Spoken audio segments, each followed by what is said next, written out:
videos. This one's called "Celebrities Killed by their Own Fans."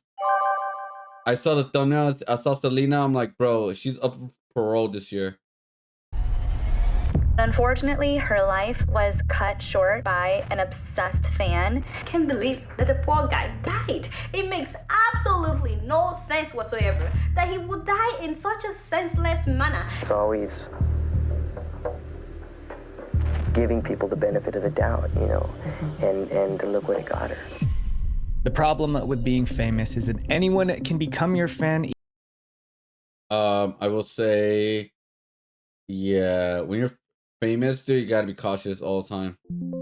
Even dangerous people, and when those dangerous fans strike, the consequences can be fatal. Today, we'll talk about celebrities who were ended by their own fans and the tragic events behind each case. Hello friends, so my goal this year is to give you guys double the amount of videos without sacrificing quality. And in order for me to do that, we gotta So it looks like he's finally going full time, huh? keep Visual Venture growing. So 75% of you guys are not subscribed, and it would mean the world to me if you did, and I promise to give you more fire content. John Lennon.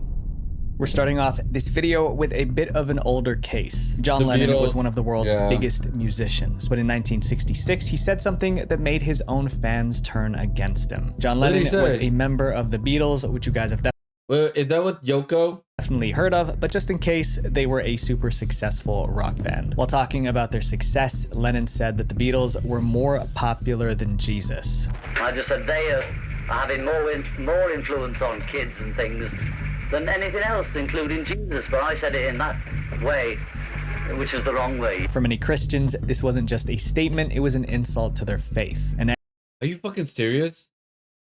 People took that literally? I did not know that. Wait, hold on. Hold on. Wait. So they literally, bro, the internet always existed. We always say that X is like a cancer to our society. It always been there.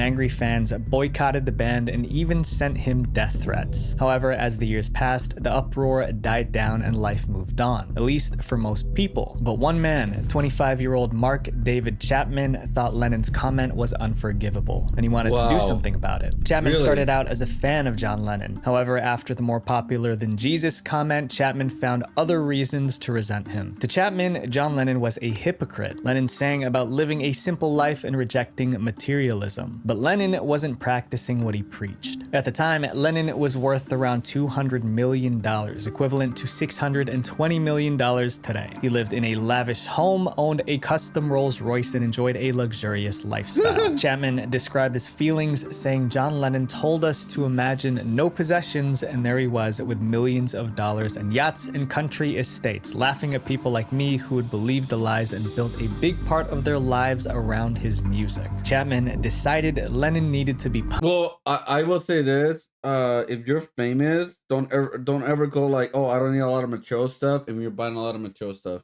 Just be honest. Who cares? You know, like, be honest with your audience within that aspect, because if people are crazy, we're like, if that's your stance, then people will be crazy enough that that's how you're gonna live your whole life. You know what I mean? Like, that's literally how a lot of people feel. Like, legit. And it's just the way the world works, and you know, like, you just gotta be honest with that kind of stuff. Like, just stop bullshitting. Like, it's fine. You make a lot of money, of course you're gonna have a lavish style. Of course you're not gonna have 100, you could say, quote unquote, humble lifestyle. You know what I mean? Like, I don't say that as an insult, or, you know, that kind. I don't know. Like, people are just weird. In my opinion, it's just weird.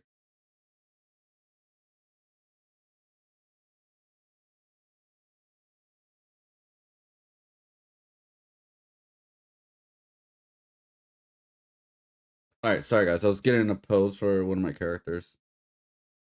Oh, sorry. Back to the video. punished, and he came up with a plan to do just that. On December 8th, 1980, Chapman put his plan into motion. He went to the New York apartment where Lennon was staying, but when he arrived, he was disappointed by what he saw. There was a crowd of fans outside the apartment waiting for pictures and autographs from the star. After a while, Lennon came out. He signed some autographs and took pictures with fans. Chapman blended in with the crowd and even posed for a picture with John Lennon. Lennon had no clue that the man standing beside him was plotting to end him. After signing autographs, Lennon and his wife left their apartment heading to a recording session. From a distance, Chapman watched them go, but instead of returning home, Chapman waited nearby. Around 10:50 p.m. that night, Lennon and his wife returned. It was dark, the fans were gone, and the street outside their apartment was quiet. As Lennon and his wife emerged from their car, Chapman stepped out of the shadows and ended John Lennon. Neighbors rushed to the scene and drove Lennon to a hospital. Sadly, Lennon didn't survive. Former Beatle John Lennon, who was 40, was shot and killed last night outside his luxury apartment in New York.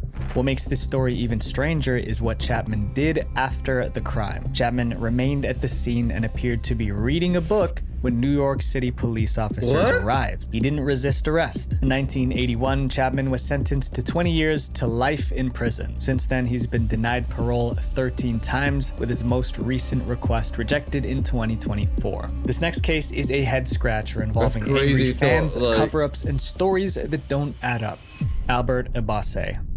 When we think of celebrities, we usually picture actors and musicians, but footballers are celebrities too, and I'm not talking about American football. Just like other stars, these athletes sometimes have fans who take things way too far. Albert Abbasse was a soccer player from Cameroon, a country in Africa. In 2013, he got his big break, a chance to play for a top team in Algeria. Traveling to another country to play was a big deal, and Albert did not disappoint.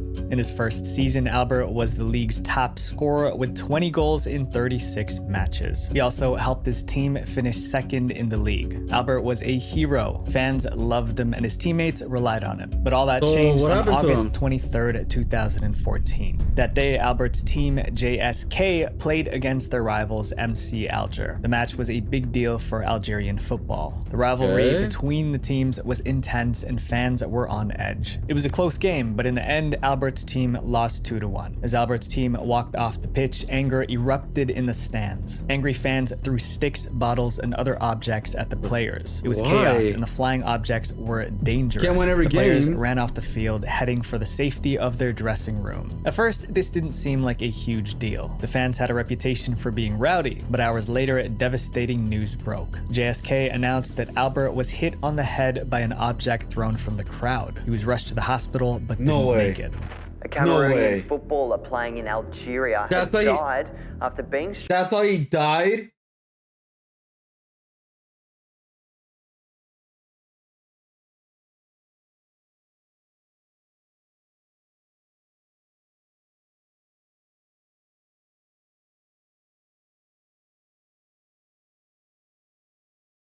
Struck by what appeared to be a piece of concrete. Algeria's sports minister released a statement claiming the object that hit Albert was a slate tile like the ones used for flooring or roofing. That made sense because construction work was going on near the stadium. It seemed like a tragic case of fan violence. I can't believe that the poor guy died. It makes absolutely no sense whatsoever that he would die in such a senseless manner, especially after scoring the only goal for his side in that match. But while that is, I honestly, I'm at all. Like, that's how he died. Like, are you kidding me? He died because he lost this goddamn soccer game? Bro, I feel like a lot of sports people really take this shit way too serious, man. People that take sports way too serious, you need therapy. You need help. Like, you legit need help. everyone accepted this explanation, Albert's family felt the story didn't add up, so they launched their own investigation. Doubts began when Albert's dad saw a video of Albert leaving the pitch to enter the dressing room after the match. In the video, Albert didn't seem hurt at all. Albert's family hired an independent pathologist to perform a second autopsy. What they discovered completely changed everything. The new report said that Albert's injuries couldn't have been caused by an object hitting his head. It stated it can't be a slate tile, as the Algerian stated in the report, because if someone threw a tile even at high speed, it couldn't cause such severe wounds like the ones I found on the body. The object that hit him came from close range. But the pathologist had his own theory. He said Albert's injuries could only be explained by a physical attack, especially because some of his wounds shown signs of struggle. When this report came out, it led to speculation that Albert was attacked by someone in the dressing room, leading to his demise. Albert's father believed this theory. He said, "It wasn't a rock, it wasn't a seizure. My son was murdered." Following the new autopsy, the Algerian Ministry of Justice promised a deeper investigation. But weeks turned into months and still no answers came. Meanwhile, the Algerian Football Federation and the government paid Ebasse's family $100,000 in compensation. Despite the money, That's it? 100? That's not a lot. Albert's father was determined to uncover the truth. He declared, "All I want there to be is justice. If investigations are done properly, they will find out who killed Albert." Unfortunately, what happened to Albert Ebasse is still a mystery. Was he ended by his angry fans as the official story claimed, or was it a cover-up for something darker? What happened to this next celebrity was so tragic that the government passed a law to prevent it from happening again. Rebecca Schaeffer. Really? When she was just 19, Rebecca Schaeffer landed a role on the TV sitcom My Sister Sam. But the show didn't just bring her fame, it brought a deadly stalker. His name was Robert John Bardo. It was no secret that Robert had issues. As a teenager, he was diagnosed with bipolar disorder. He also spent time in a psychiatric facility to treat emotional problems. Due to his mental issues, Bardo developed an extreme obsession with female celebrities he saw on TV. His fixation began with actress Samantha Smith. He sent her letters and even tried to meet with her. Sadly, Samantha passed away in a plane crash in 1985. So with Samantha gone, Robert needed a new focus. That's when Rebecca Schaeffer caught his eye. Rebecca was an actress, model, and star of the sitcom My Sister Sam. Bardo first saw her in a commercial for the show in 1986. Hi, I'm Patty Russell, and this is my sister Sam. I used to live with her aunt and uncle in Oregon, but a few months ago I changed that. Before she moved in, I had my life totally together. But were you having any fun? I hate it when she's right. Robert was obsessed right away. The first thing he did was send Rebecca a letter expressing his admiration. Rebecca didn't realize how troubled Robert was. To her, he was just another fan, so he replied to his letter. But one reply wasn't enough for Robert. He bombarded Rebecca with dozens of letters. However, this time, Rebecca didn't respond. As Bardo waited for her to write back, his frustration grew.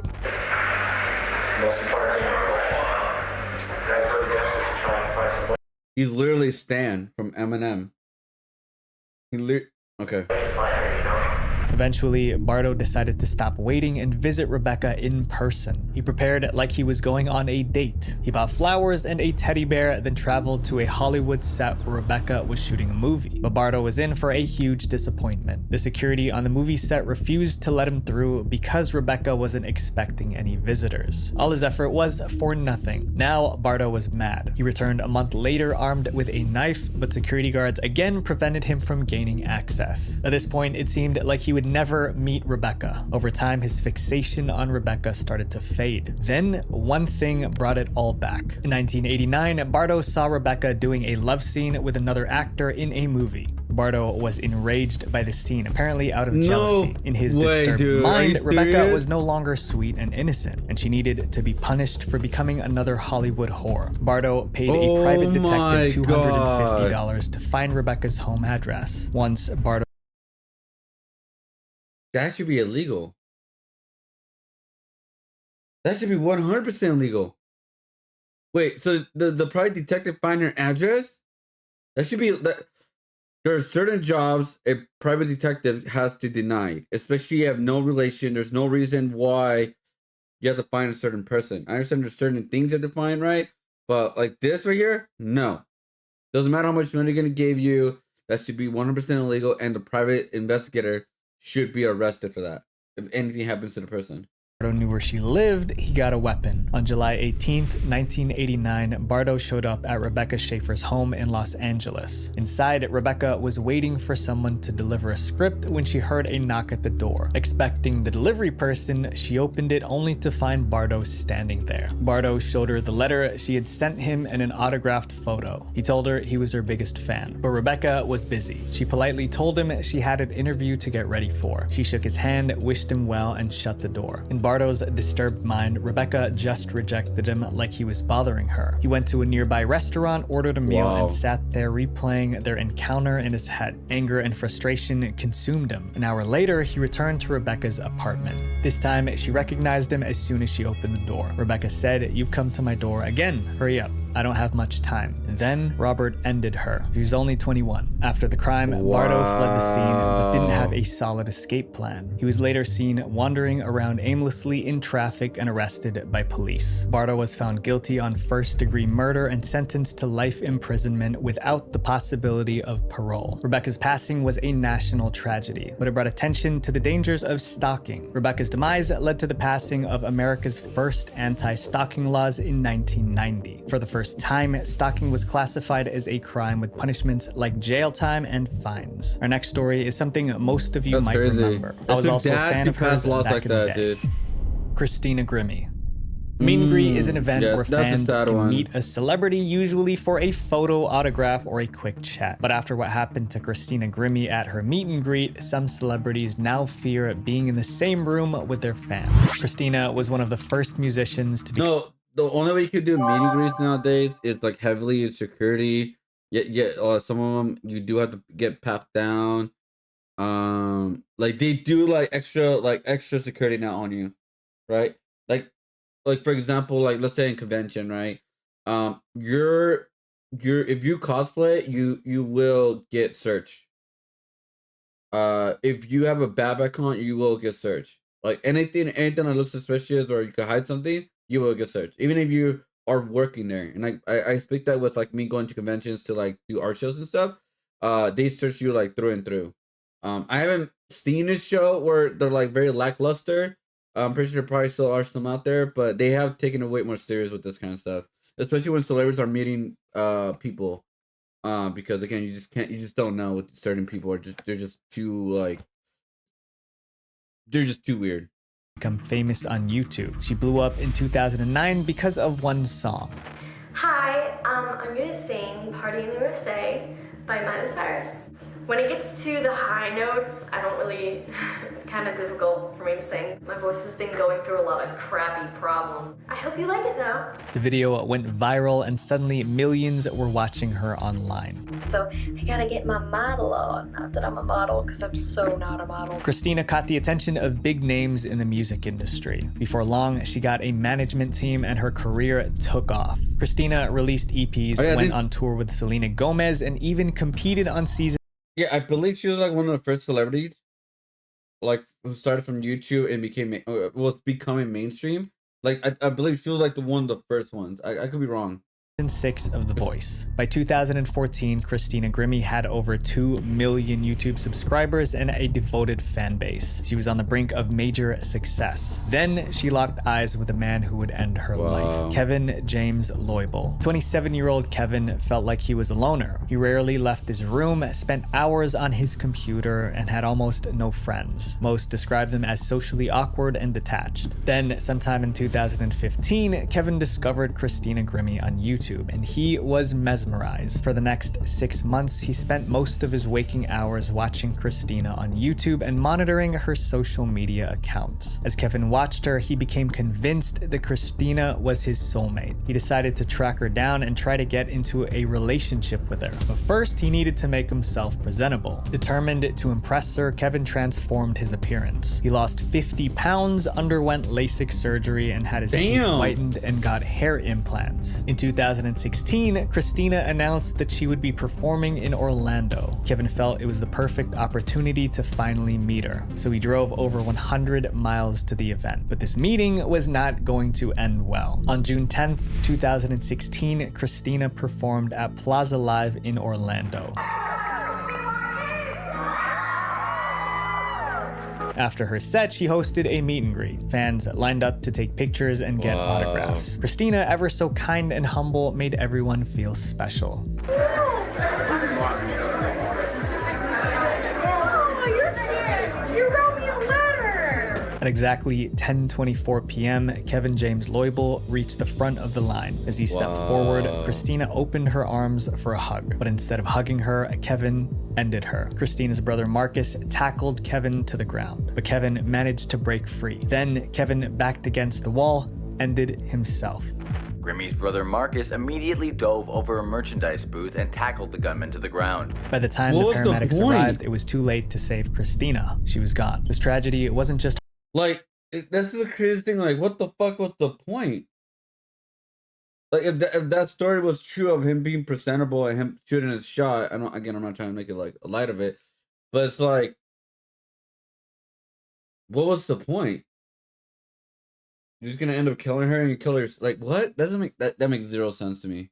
Heartbreaking. It was confusing. Why did Kevin obsess over Christina and then end her when they finally met? Kevin James had no criminal record or history of mental illness. Why did he suddenly turn violent? To this day, no one understands why he did it. To preserve her legacy, Christina's family created a foundation to support families affected by gun violence. It's called the Christina Grimmie Foundation. This next story is about a rumor that made a celebrity a target for execution.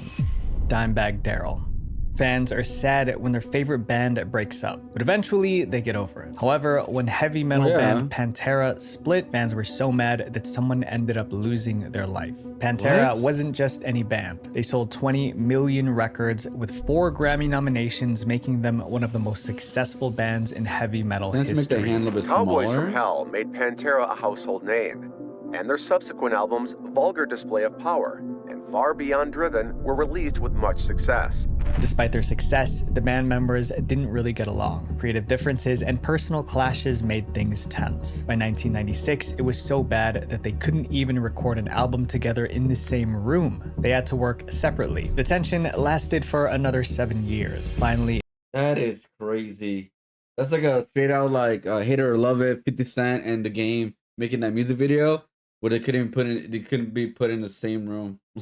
In 2003, Pantera split. For Pantera's loyal fans, it was heartbreaking, but one fan took his disappointment to a dangerous extreme. That fan was Nathan Gale. Nathan was not a happy guy. For most of his life, he struggled to hold down a steady job. In 2002, he joined the Marines hoping to turn things around, but even that didn't work. He was discharged from the service after being diagnosed with paranoid schizophrenia. Nathan refused treatment and returned home where his mental health worsened. He started making strange claims, like saying God wanted him to eliminate Marilyn Manson. He would talk to himself, laugh at nothing, and even play with an imaginary dog. One of the few normal aspects of Nathan's troubled life was his deep love for Pantera. Their music was his escape. Nathan would often hang out at a tattoo shop near his apartment, ranting about heavy metal music. But as Nathan's mental state worsened, his love for Pantera became distorted. He started to think Pantera's songs were actually his. He even showed people notebooks as evidence, claiming Pantera copied their songs from him. Nathan's delusions were at their peak when Pantera announced their split in 2003. Nathan was crushed. He still loved the band and couldn't imagine life without new music from them. Filled with anger, Nathan tried to figure out why Pantera split. Who was to blame for destroying his favorite band? Soon he got his answer. Nathan watched a 2004 interview where Pantera's vocalist Phil Anselmo accused another member, Dimebag Darrell, of causing problems in the band. Anselmo said Dimebag would attack him verbally and get into heated arguments with him. Although Anselmo didn't directly say Dimebag was responsible for the breakup, the rumor stuck,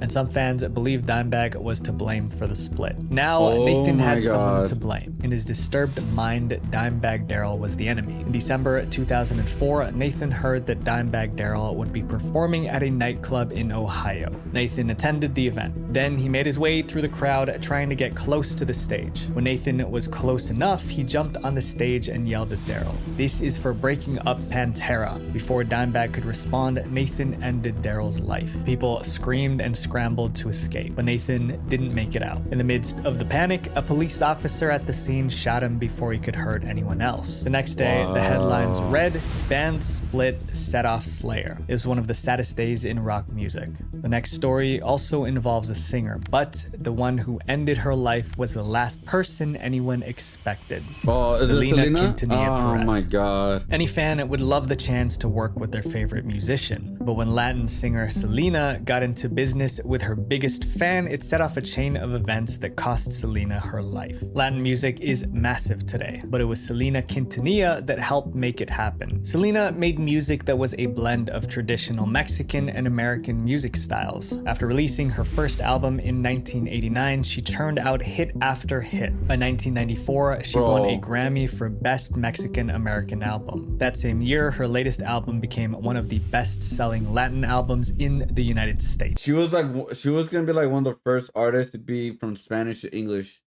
and she would have been one of the biggest English singers of all time. Like, she was there, bro. She was right fucking there, dude.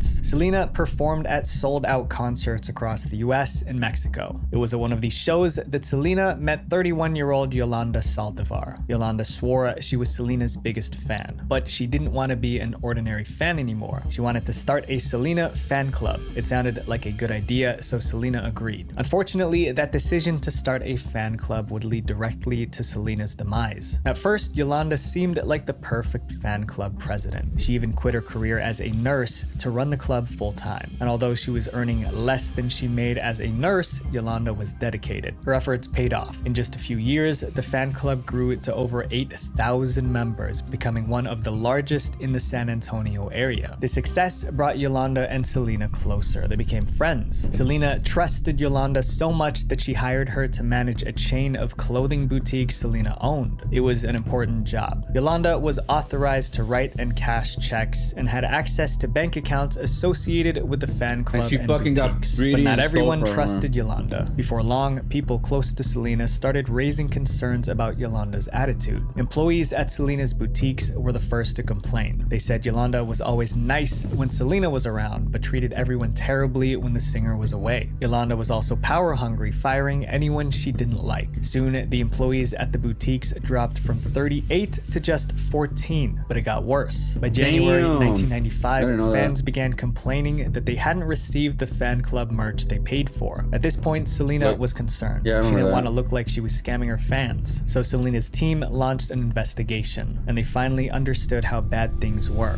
They realized Yolanda embezzled more than $60,000 using forged checks from both the fan club and boutiques. This was a serious crime. When Selena and her team demanded answers from Yolanda, she had a bizarre reaction. Yolanda simply stared at them without denying the accusations or answering questions. They considered reporting her to the police. But before they could... They didn't do it, man. They literally didn't do it, dude. And the sad thing is, Selena still didn't trust her, but she still felt bad for her in so many ways. She was delusional. And honestly, like, she's about to come out, like, she's supposed to get out of parole this year, I believe. I think there was a documentary came out on Hulu or something like that. I didn't watch it, but I may watch it eventually. But, like, honestly, if she does get out on parole, dude, she has to be in witness protection. I am telling you right now, if you think she's crazy, man, there are fans out there who are still really pissed off about her killing Selena to this day. I'm telling you guys right now, like, she could pretty much eventually, like, I mean, I wish that's on nobody, no matter who it is, because again, that's not my place. But man, she could die at any moment if she gets out. Like, I'm telling you, it's that serious to a lot of people. Could cut ties completely, they needed one last thing from Yolanda. Yolanda still had bank records, statements, and financial records necessary for tax preparation. Yolanda agreed to return the documents on one condition. Selena needed to meet her in person to get it. Selena agreed, and Yolanda asked Selena to meet her in a motel room. When Selena arrived at the motel, the two women got into a heated argument. Guests in nearby rooms heard their voices echo through the walls. The argument escalated until Yolanda pulled out something dangerous. Selena tried to escape by running to the motel lobby, but before she could make it, Yolanda ended Selena. The staff tried to help Selena by calling the ambulance. What is your location?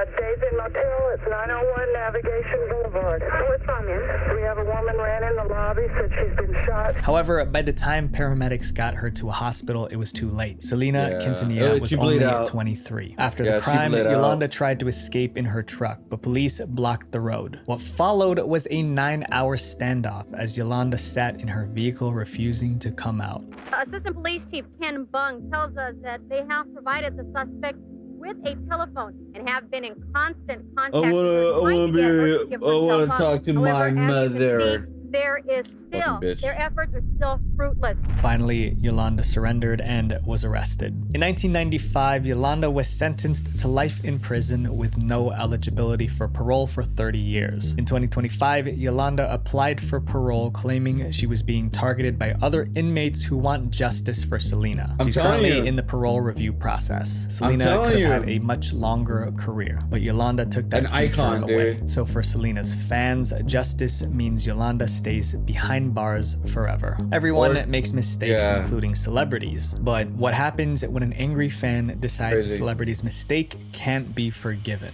Andres Escobar. Before the 1994 FIFA World Cup even started, Colombians were certain their team would win the tournament. The team was on fire, winning 25 of their last 26 games. Confidence was through. Sorry, I'm trying to remember. This one right here was, I believe he scored the goal on his own team by accident.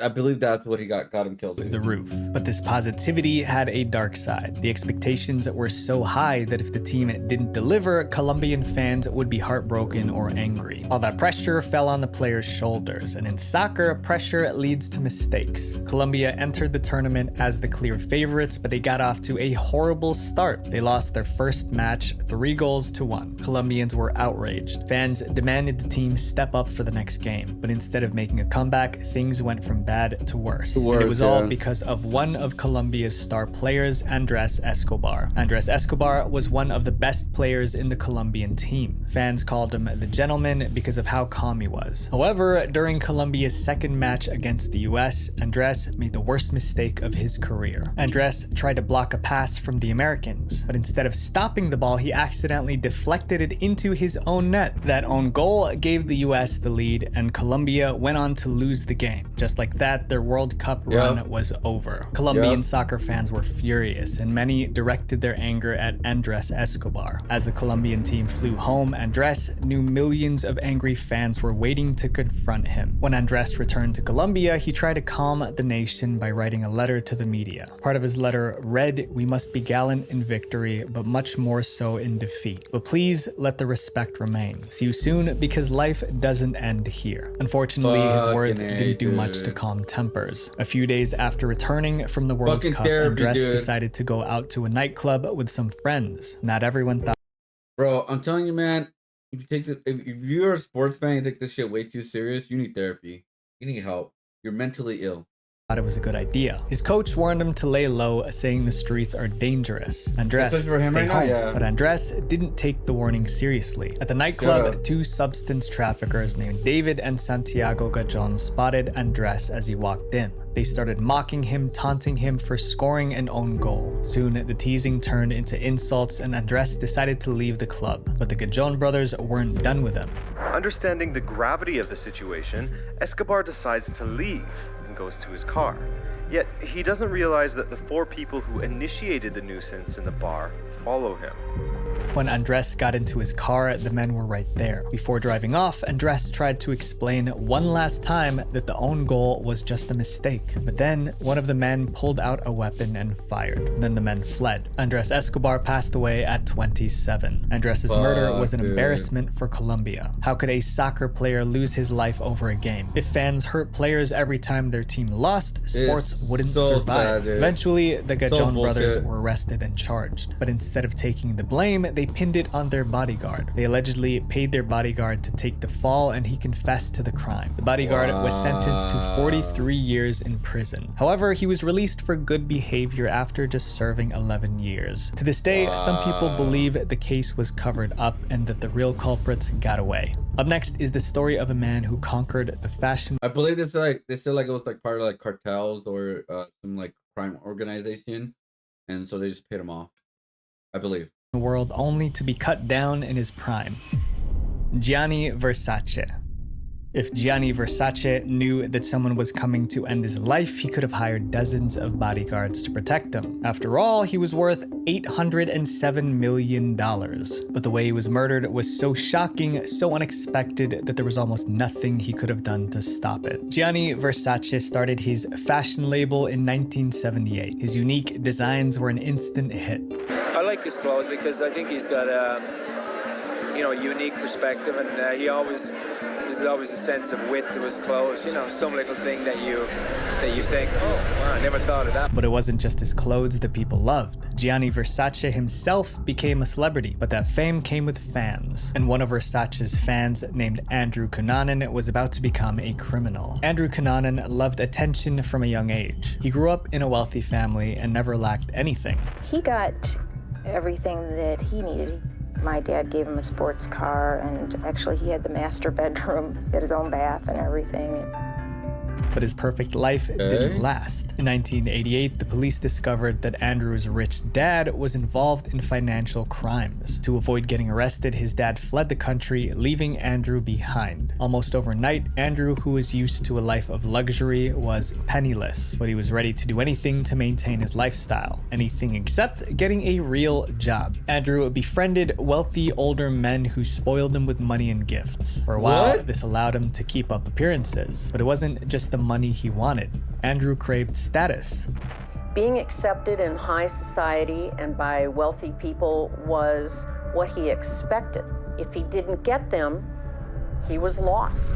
Andrew was always lying about being friends with celebrities. The one name he dropped the most was Versace. He never missed a chance to brag about his close friendship with Versace, but Andrew's life continued to fall apart. Andrew started using substances and developed a violent temper. His erratic behavior scared off the wealthy men who were supporting him. One by one, they cut him off. Andrew felt abandoned and desperate, and when he was 27, that desperation turned deadly. On April 27th, 1997, Andrew Cunanan snapped. Over the next 12 days, he went on a crime spree, taking the lives of 4 men across 3 states. The police identified Andrew as the culprit and launched a manhunt to catch him. But for 2 months, Andrew managed to stay hidden. However, on July 15th, he came out of hiding to go after his next target, Gianni Versace. That morning, Versace went to a news cafe to pick up some magazines. As he walked back to his Miami mansion, Andrew was waiting for him, and Andrew fired. The demise of Gianni Versace made headlines worldwide.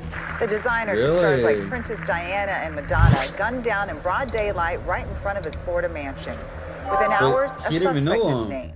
It's Andrew Cunanan, who's at the top of the FBI's 10 most wanted list. Police doubled their efforts to find Andrew before he could hurt anyone else. 8 days later, their search ended. Andrew was found lifeless on a houseboat in Miami Beach by his own hand. The reign of terror brought upon us by Andrew Cunanan is over. But many people still have questions about this case. Andrew was a huge fan of Versace, so why did he target the designer? Did Andrew and Versace know each other? The Versace family denied that Gianni ever met Andrew. Even the cops couldn't explain it. After extensive investigations, police said that they do not know why Versace was killed. Fame can bring success, admiration, and opportunities, but it can also— Was it like a false like a false narrative where like a false reality of like he actually thought he's been lying so much about the friendship, he actually thought they were actual real friends, and so maybe that was the like delusion he eventually got, because this guy sounded like a real loser, right? I mean, that's like the whole like, it's cool that you're born rich, but it's not cool if you are born rich, because again you end up being like very lazy, entitled in so many cases. We even saw like not that long ago a nepotism artist, hip hop artist, T.I.'s son, him going crazy and losing his shit for the most part. Yeah, dude, I don't know what the bro. That's just wow. Yeah, this guy was a wow. This guy was a loser. So attract dangerous people. No matter how big a celebrity is, they're never truly untouchable. And what's so unfortunate is that sometimes their biggest threat was the people who claimed to love them the most. So maybe we're lucky we're not that famous. Visual venture. Before you guys go, make sure you guys— Damn. Guys, watch this playlist. No, I already watched that one. Already did, man. Like, but yeah, dude, it is it's pretty sad, dude. Like, it's just like I don't, especially sports fans and all that. I mean, anything fans, right? Obviously, being stalked is really bad, but it's like it's crazy what people would do, dude. When I saw the title of the video, something that immediately popped in my head. There was not only was caused by a fan, but the fan in general was also the president. Yeah. One thing I could not understand is if you like someone so much, why would you want to get rid of them? It's like they feel like, oh, we'll be together in the afterlife or some bullshit like that. You know, that's like how they feel. You know, I don't know, this shit afterlife or not or anything like that. But it's like they feel like, oh, if I get rid of them, I have a chance to be with them, and like that makes perfect sense.